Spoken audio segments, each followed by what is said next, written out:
Hey, what's up? Bienvenue dans cette nouvelle vidéo. Une vidéo aujourd'hui dédiée à la course au run. Comme vous le savez, je m'entraîne pour un semi-marathon, mon premier semi-marathon qui se déroulera en octobre à Amsterdam. Et comme promis, je vais vous expliquer pendant toute cette période de préparation ce que je fais. Et aujourd'hui, on parle plus précisément des astuces que j'ai découvertes en un mois de pratique. Donc, mes 5 astuces pour mieux courir.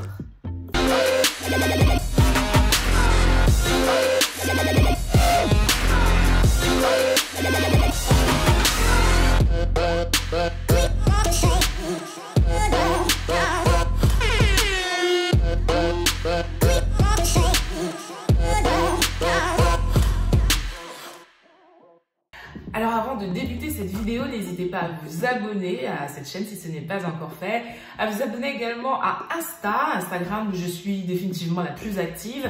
J'ai également le blog tiabrownsugar.fr où là je vais vous parler de mon métier d'hôtesse de l'air mais aussi de tout ce qui me passe par la tête. Et rometababy.com si vous êtes un aficionados des spiritueux. Dans ce blog, je parle de Rome, bien évidemment, mais aussi des femmes qui travaillent dans cet univers. Voilà.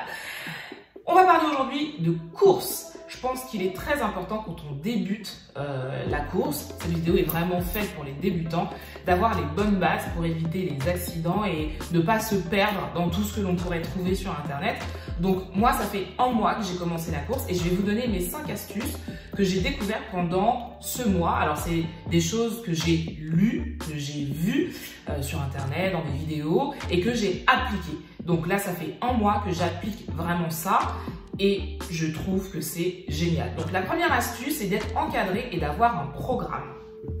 Quand je dis encadré, c'est soit faire appel à un coach ou une application sportive. Vous avez Adidas qui a une application destinée au run, vous avez aussi Nike, vous avez Decathlon, vous en avez mais des tonnes qui sont gratuites ou pas, ça dépend de ce que vous recherchez, ou faire appel à un coach. En fait, l'avantage d'être encadré, c'est d'éviter vraiment de faire n'importe quoi et de partir dans tous les sens.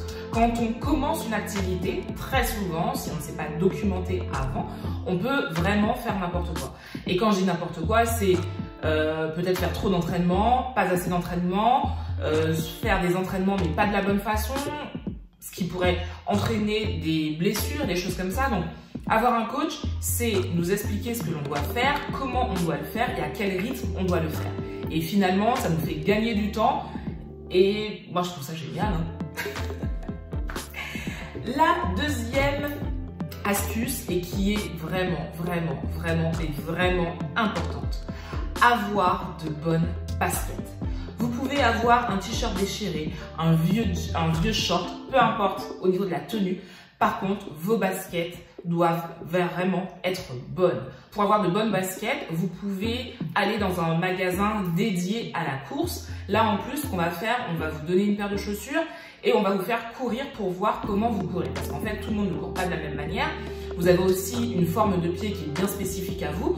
Donc, le vendeur va analyser tout ça et en fonction de votre morphologie de pied, en fonction de la façon dont vous courez, il va vous proposer une paire de chaussures adaptée à vous. Et ça, c'est vraiment important parce qu'une chaussure qui n'est pas adaptée peut provoquer des graves blessures et c'est pas l'idée. Vraiment, c'est pas l'idée. Donc, ayez de bonnes baskets.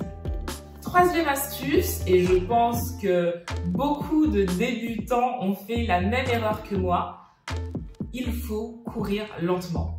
Ouais, l'erreur que j'ai faite en commençant, c'est de courir vite. Alors, on ne le fait pas exprès. Alors, des fois oui, des fois non. Moi, je ne le faisais pas exprès. Mais en fait, on a l'impression que c'est ce qu'il faut faire, qu'il faut aller vite. Alors que pas du tout. Déjà, dès le départ, aller vite, c'est un risque de blessure. Et en fait, le corps comprend pas ce qui arrive. On passe de « je ne cours jamais » à « là, je vais courir un marathon en 5 minutes ». Donc, vraiment, pour bien courir, au début, il faut courir lentement ou à allure modérée. Quand je dis courir lentement ou à allure modérée, on sait que l'on court bien quand, pendant une course, on peut parler normalement. Si vous n'arrivez pas à parler, si vous êtes hyper essoufflé pendant votre course, c'est que vous courez trop vite. Quatrième astuce pour bien courir, faire des fractionnés. Des fractionnés, c'est quoi? Pendant une courte période, vous allez courir très vite Et ensuite, soit vous courez lentement pendant une période plus longue, ou soit vous vous reposez. Alors, vous allez me dire, tu viens de dire qu'il ne fallait pas courir vite. La différence, c'est que pour les fractionnés, on court vraiment sur une petite période. Alors que quand on va courir, généralement, on court plusieurs dizaines de minutes. Par exemple, ce matin, j'ai fait un 7 km. On est d'accord que je ne peux pas courir 7 km à allure à 9 km/h, c'est pas possible. Par contre, je peux faire des fractionnés. Donc, l'idée en fait du fractionné, c'est de vraiment taper dans le cardio pour activer votre cardio. Et en fait, en courant, finalement, c'est ce qui est vraiment important, d'avoir un bon cardio pour pouvoir tenir sur la longueur.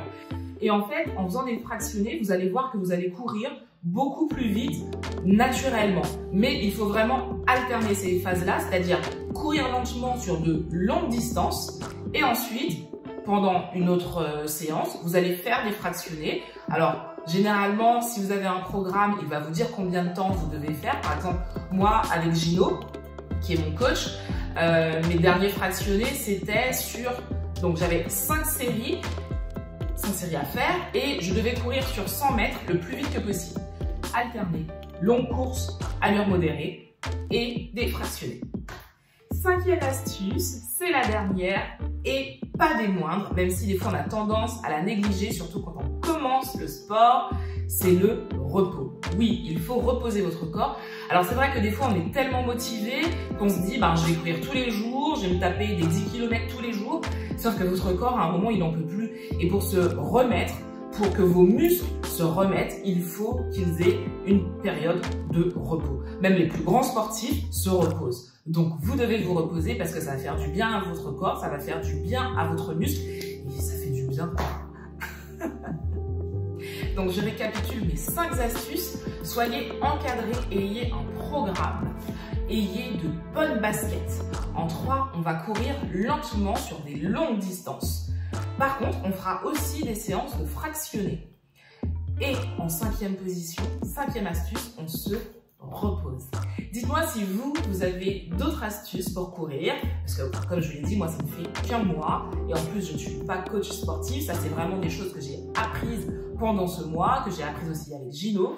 Donc dites-moi si vous avez d'autres astuces pour les débutants qui voudraient savoir comment faire, je serais curieuse de le savoir.